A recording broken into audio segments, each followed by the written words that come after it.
Hey everybody, what's up? It's pretty early for me to do a stream. This time is unusual, but here I am on campus. I got a thing pretty soon. No point getting into that. But heck, this review was gonna come, and now it's coming early. So let's get to it. Look at that, 5 stars, 5 out of 5. Nevermore, the Raven Effect is even more proof that wrestling documentaries can be awesome. What's great about this one is that Raven is big enough of a name, but also small enough of a name. We get that general interest factor of the big name side of it. The Vinegar Syndrome Blu-rays, as of now, November 19th, is just barely holding on in terms of quantity. It's not like he's Hulk Hogan, Bret Hart, or Stone Cold Steve Austin, though. The heads know him, but many of the general public won't. But he's this grungy cult leader. His grungy cult leader aesthetic helped mold the beloved 90s wrestling scene. The director of the documentary, Jordy Day, informed me that 90s wrestling at points was more popular than Monday Night Football, as if. A part of that was the recklessness, and ECW did that more than anyone else. Raven helped mold ECW, had a great cult leader mode storyline in the WCW, and was finally neglected in the WWE. Sorry, the WWE.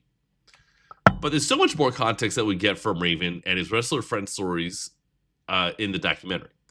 It's just captivating stuff. It's nearly 2 hours, and at no point was I bored as a viewer. I'll go so far as to say that it is my favorite documentary of the year. And don't be surprised if in late December or January I say it's in my top 5 films of the year. Holy moly! Are you serious, Mike?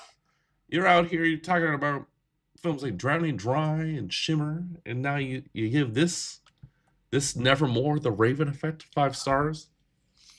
Well, true, I recently kind of become like a wrestling head, and so I'm just generally interested in this stuff. But I'll certainly admit that there's lousy documentaries. There's actually a lot of documentaries about wrestling. Some I like more than others, and this one I really like because again, we go on a journey. It's 2 hours. It's never boring. That's all you really need to know. If you're a fan, yeah, it helps. If I saw this a few years ago, maybe I just wouldn't, right? But I don't know. The bias is that I enjoy it, like that I'm into it, and I think Raven is a cool character. He's a cool cat. The guy is real beat up these days, and you see that in the documentary. You see him here as an old man, and there he is as a young man, whatever. And yeah, I was in it. I was immersed.